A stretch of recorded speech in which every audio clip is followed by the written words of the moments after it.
Tonight, the crisis in Belarus still unfolding. Further demonstrations in the country against Alexander Lukashenko. Demonstrators have been demanding that Mr. Lukashenko stand down. Really, for 26 years, this man was trying to persuade me that I'm nothing. Tens of thousands of Venezuelans have taken to the streets of the capital, Caracas, in an attempt to topple President Maduro from power. Once a woman has conviction and when her values are at stake, women won't let go. Beijing imposed a new security law on Hong Kong. Police have carried out dozens of arrests. Pro-democracy activists are calling for people to rise up. It is always the darkest before dawn, but I believe that anytime Hong Kongers will be ready to get back our Hong Kong. The Lebanese economy has spiraled into its worst crisis since the civil war. 1.5 million people have taken to the streets to call for political and economic reform. Seeing how people took back the streets 5 days after the explosion, it gives me hope that people won't give up. They will protest.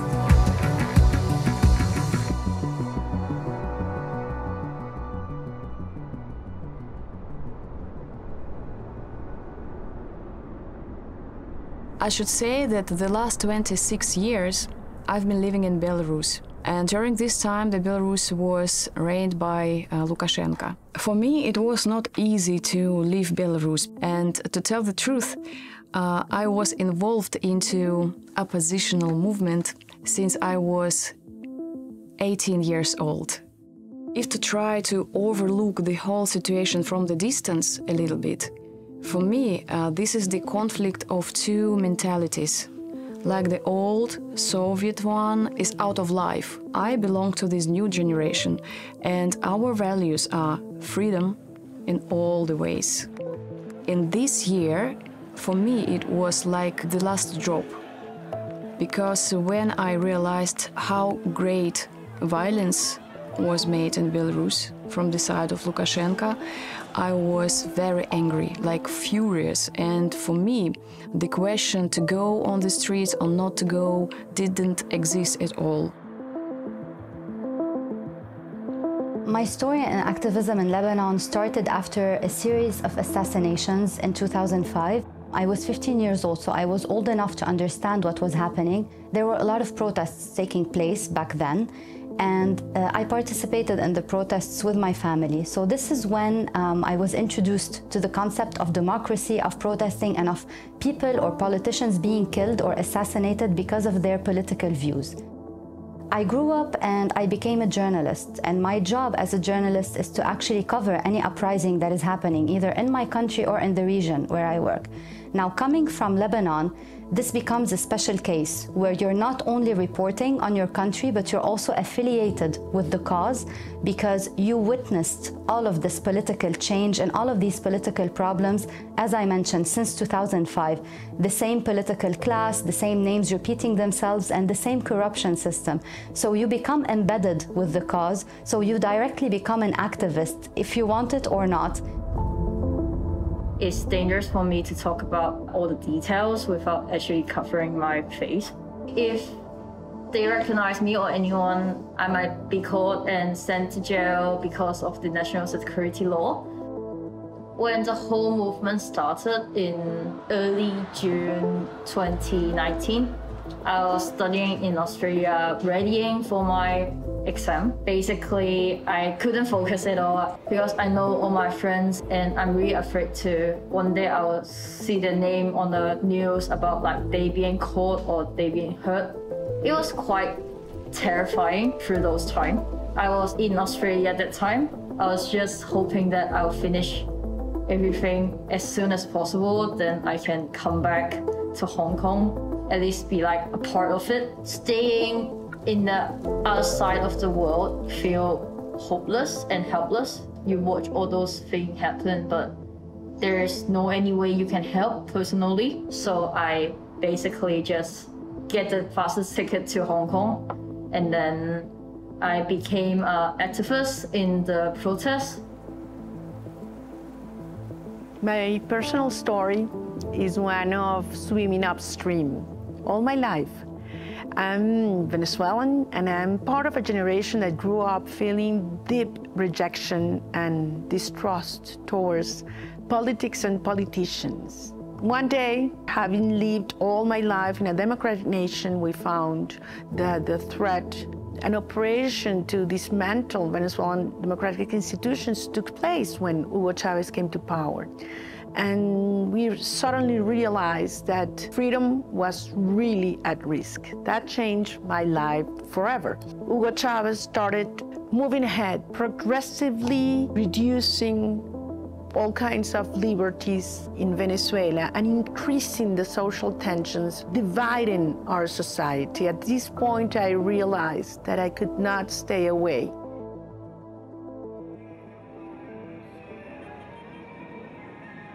When we talk about the Lebanon protests, we tend to call it the women's revolution or the women protest because so many mothers were taking the streets with their sons and with their daughters to encourage them to protest and to demand the complete abolishment of the sectarian system.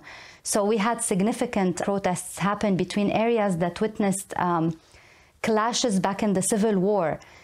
Sensitive areas like Shiyah and Ain al-Rimmane, which are a Christian and a Muslim area.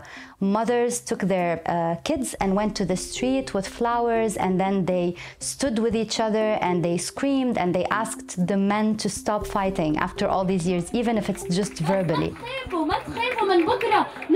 Women can multitask in terms of organizing and collaborating together, creating plans, understanding what it means to go to a protest, but at the same time, in the back of their heads, understanding that their male colleagues or their male protesters might be arrested, so what to do? The role of motherhood is not easy. It's embedded in our DNA, whether we want to be mothers or not. And I think that this led every woman in every protest worldwide to feel like a mother. Like she should act like a mother, she should protect her friends, her brothers, protesters around her. So multitasking was a key component to these protests, and this is how women were actually not pushed to the front, but decided to lead on these protests. Serving as a buffer was the main thing that everyone was talking about worldwide when they talk about women in protests. But they cannot stop the thing that will happen eventually, which is intense male protesters and sometimes females to pushing security forces and trying to break into any official building that they have inside. Now, I understand that this is bound to happen anywhere, and of course, no one is going to a protest only to sing and to have a festival. It often reflects the pain that protesters feel.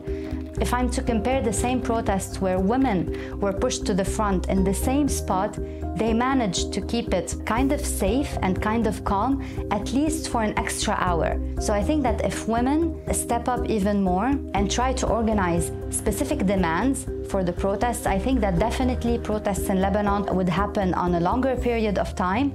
Not every protest would turn violent, and protests will actually be continuous. I think that they need a continuity where you have demands and where you follow up on them. Certainly, large-scale participation of women in protests and citizen organization in Venezuela is not only remarkable, it's essential, it's indispensable. And it's important to understand why there's so much impact in women's commitment to this struggle. The incidence of women's decisions is huge among the family and in young generations. And that's why we were able to see for the first time Venezuelan society was mobilized at the beginning of this regime was because women decided to speak out in defense of our families, in defense of our children. And the presence of women have been constant. As the protests have evolved in the last years, we've seen that over 80% of those who speak out against the regime nowadays and organize at the community level are women. So women has been the most powerful strength that's been all the way guiding and accompanying the voices and the decision of a society that is determined to be free. Before the first female march or female demonstration, we were discussing it in chat, like, let's do only with the girls, no men in our crowd. Why? Because, you know, we are living in a patriarchate, and it seems that it's true that military people will not touch women. And we decided to use this situation, and really it was working for the first time. So the first demonstration was in Komarovka market. They were only ladies, all in white clothes with beautiful flowers, and everybody was so scared. We were staying in line, you know, holding each other or having the arm up, and the police came and my sister asked, "Do you think they will beat us?" I thought no. When we all began to cry, "Живе Беларусь," and all other things we were crying, I asked her, "How do you feel now with all this support?" And she said, "Wow, I couldn't imagine that it will influence me so much. I feel happy. Can I cry?" And in one day, everything has changed. And the police started to beat old women, pregnant women, young girls, 14 years old. We still have these videos. It's even hard to speak about it, to tell the truth. Yes, everything has changed. In the beginning, we could play a little bit on this, you know, patriarchic trick, like men will not touch the woman, but Lukashenko is so crazy that he has no limits. And unfortunately, now women are suffering at the same level as men. Yeah.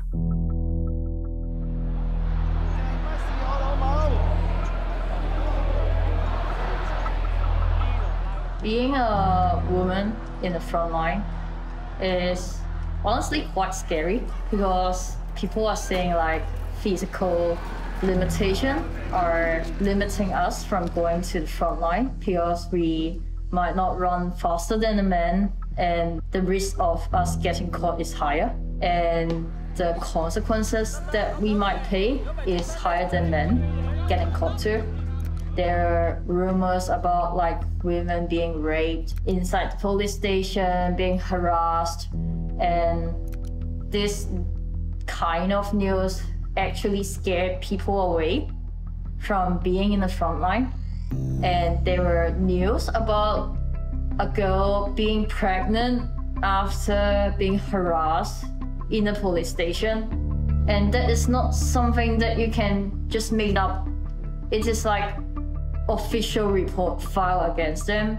And a girl stood up and said like, "I was being harassed, now I'm brave enough to stand up and tell this to the whole world that this is the truth." And I think that bravery is not something you can build upon a lie.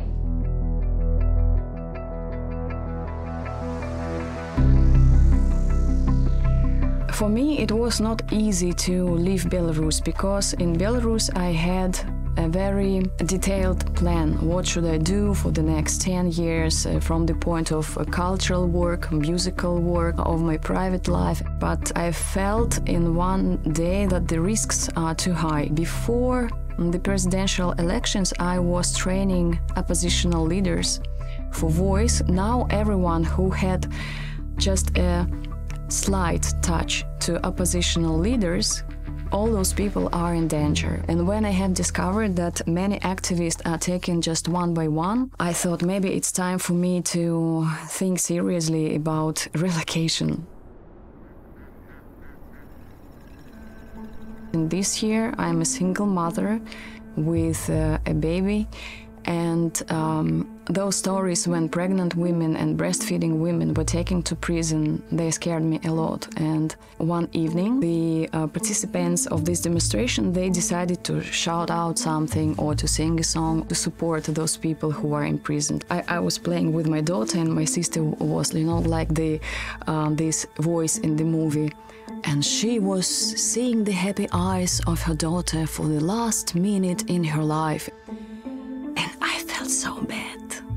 2 or 3 times I was running back home thinking about my baby, that maybe I will be killed or taken to prison. Then I was trying to persuade myself that, okay, you're not alone, just be patient, go to the prison, stay some time here.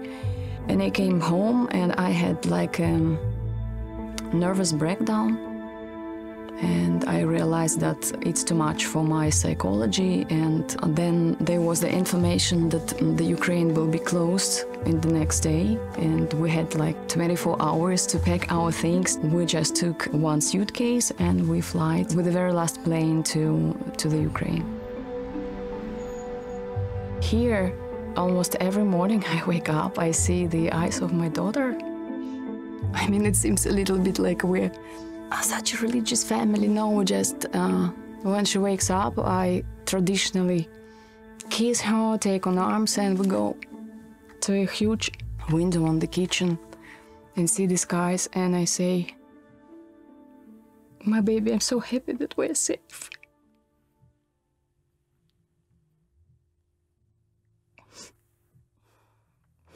It's really very important.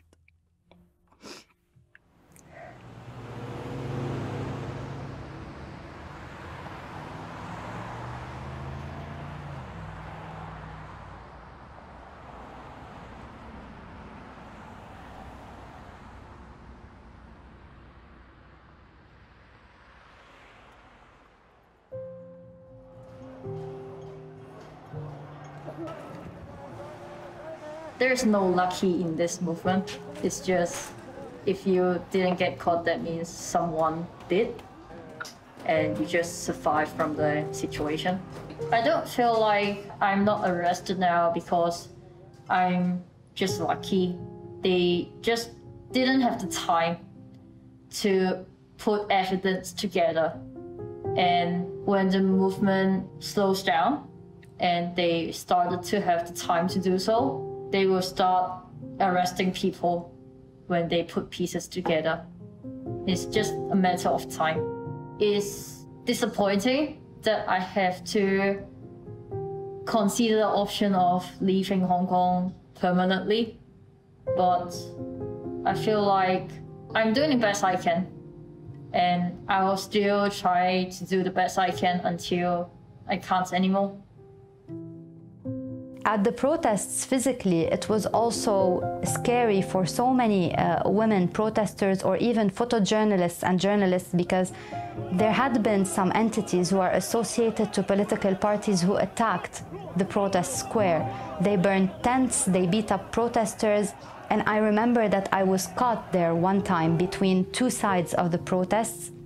And I remember that this was a time where I really felt unprotected, even though I had my full gear on, but only because I was a woman.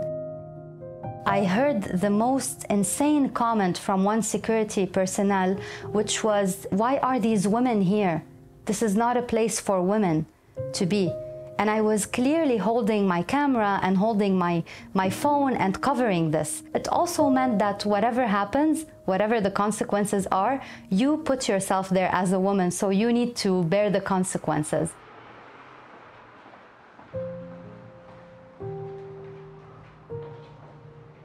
In addition to that, something continuous that I have been going through is online attacks and direct threats. We fear that everything that we're going through online now, because we oppose this political party, we fear that it might translate in the street. I wonder now if I will be able to cover the protests if they are to happen again in the same way that I did in 2019. Because what is happening now online is 10 times worse than what was happening in 2019. And this will certainly affect the way I, as a woman, cover the protests or go to the streets. This is what we witnessed in Beirut when a prominent Shiite political activist was assassinated in his car. He was shot in his head because he spoke vocally about Hezbollah and about their politics and how he disagrees with them.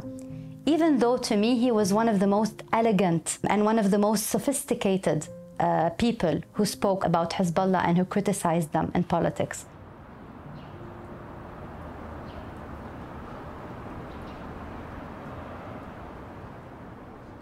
The regime has tried to humiliate and to attack me in different parts of the country, but even in Parliament. In one session, they locked the doors of Parliament, and the regime ordered one of the members of Parliament, a woman of the Socialist Party, to hit me. De la diversidad de las versiones, el video se ha convertido en la prueba reina de los hechos. Estas imágenes obtenidas con un teléfono celular muestran cómo María Corina Machado fue golpeada y arrojada al piso por quien parece ser la diputada Nancy Asensio. She broke my nose and threw me to the ground. This was a moment in which I realized how far this regime was willing to go to break down the voices and the leaders the country had. These are obstacles that are, present, clear, growing, but I would say that the biggest obstacle is the loss of hope in some people, and seeing that some simply break down or concede. And I keep fighting because I have the conviction that the will to fight in the Venezuelan people needs to maintain alive and growing, and that's what I dedicate most part of my life.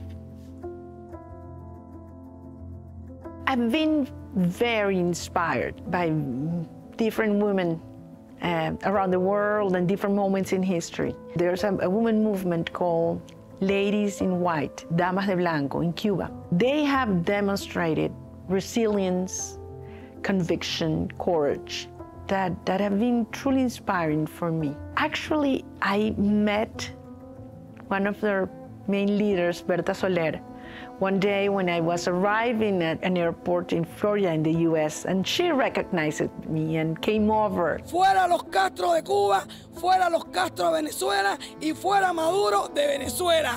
Cuba y Venezuela, hermano. And we hugged each other because we never thought that we were going to meet personally. Decir la verdad.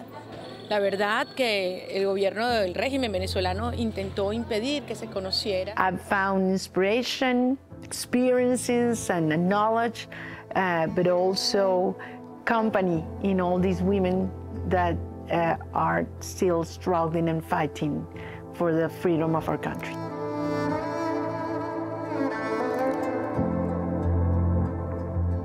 We had hot debates about feminism in Belarusian protests. For me, it is feministic because women, they realize their power, they are so brave, they go out on the streets, they are creative, they are supportive. They went like sisters, mothers, wives, fighting with regime on the streets. At the same time, no one took away from them all those routine which women usually do, you see? For me, it's a very feministic movement. I really felt this sisterhood of brave women, of such powerful women. For me, it sounds and it is happening in feministic key.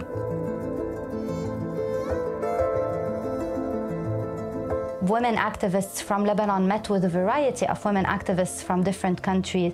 And what we heard was that there are two main issues that are happening and that are shared among all countries. And they are domestic violence, the one essential problem that no country seems to be able to have control of, and at the same time underestimating how much women can take or what can women do. Women in Lebanon learned to push themselves to the front even when it's dangerous. Now, mothers have been doing this for years to protect their families in Lebanon, especially that we had a long civil war.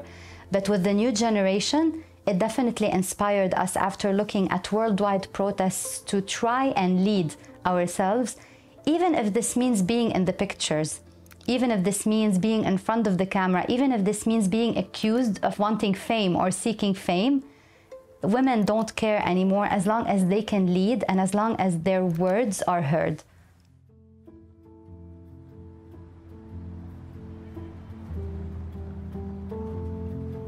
I'm sure that many of us are thinking about what is going to be next. If the process will stop, it will be a disaster, because many people, like, even at the moment, almost the whole country is in prison. I can hardly find a person who was not in prison, even for one day or several days. And when the whole revolutionary process will stop, we will lose everything what we have achieved at the moment. My personal idea is to continue doing our things, just to push the button till the moment while it blow away, and I think there is no way to stop. After the movement started, Hong Kong is not Hong Kong anymore. Everything changed. Hong Kong is still my home, and I still want a home to come back. Can't say that I'm optimistic, but it is always the darkest before dawn. But I believe that anytime Hong Kongers will be ready to do what we need to get back our Hong Kong. I will try to do anything to achieve that. I think a lot of people will feel the same. The way I see it, freedom and liberalism mean acceptance. And we need to reach a point in Lebanon where we accept one another. We are far from that when you assassinate someone because they don't agree with you. So I think that the way forward is to keep focusing on the importance of, first, being able to express our opinions the way we want to express them, and then remind people of this famous saying that I might disagree with you, but I will still defend your right to say what you want to say and to express yourself.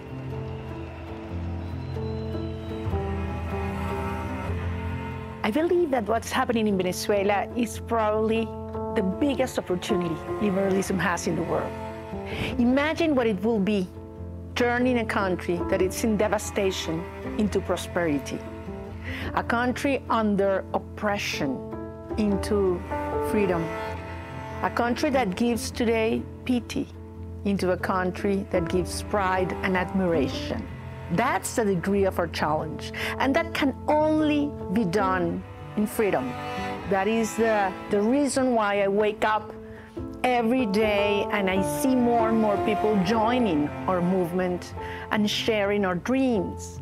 In that sense, I have so much pride and confidence in what women are given, not only because of their actions and their energy, also because the way they're raising our kids that have not lived yet in freedom, but desire it as much as we do. So I think that once we make this a reality, Venezuela will turn into an example, an inspiration, and a proof for the whole world of how liberalism is the way to bring prosperity, unity, and peace for our society.